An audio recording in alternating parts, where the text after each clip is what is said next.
Now what we'll do is we'll just ask one more question of Paul, and then I'd like to go out to you for questions. And then look, I'm sure the bottom line, what you're all here today for, is how are we going to move forward and how are we going to beat these bugs? Because that's what it's all about, isn't it? You know, a wrong's been done, you've been ripped off, they've let this fraud happen, they've brushed it under the table, what are we going to do about it? So let's move on to that. But just one more question, if you don't mind. And this one was actually to Stephen Jones, but I think it's quite relevant. The question was to Stephen Jones: do you believe that the government and regulators have a moral obligation to compensate victims of fraud where their oversight performance has been found to be severely wanting, if not negligent? What do you all feel? Can I just answer quickly by saying it's not only moral, it is a democratic obligation.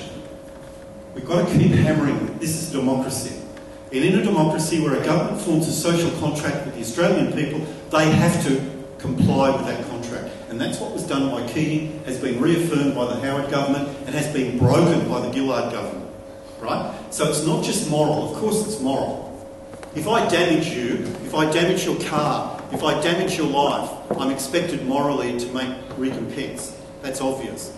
But the more important point is it's not just moral. This is an issue of a democracy here. I forgot one other thing, if I could just add this before we go into the questions around. When I was talking about Colin and Linda's example, I do apologise to them to use you as an example, but I'm sick and tired of people using theoretical examples.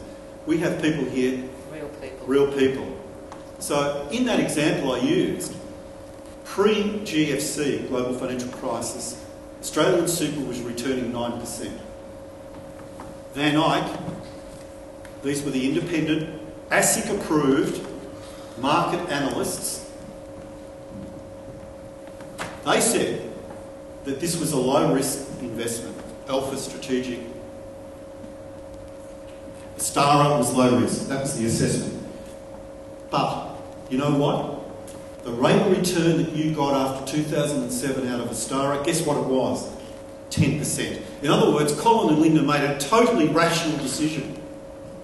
They recovered the 9% they had lost by setting up a self-managed fund and going into not a too-good-to-believe fund. By the way, there are 660 hedge funds in this country.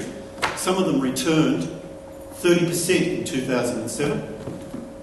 In 2008, the hedge fund, Astara Strategic Fund, returned, guess what, 10%. A rational decision, quite reasonable. What is irrational is the attack by the government on people who tried to help themselves. And secondly, I don't believe there was one crime and one fraud here. There's two. There was the fraud of Flata, followed up by the fraud of Shilton. I don't say that lightly.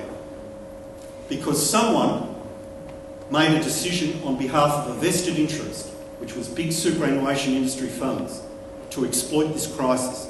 That's a political fraud. We should call it for what it is.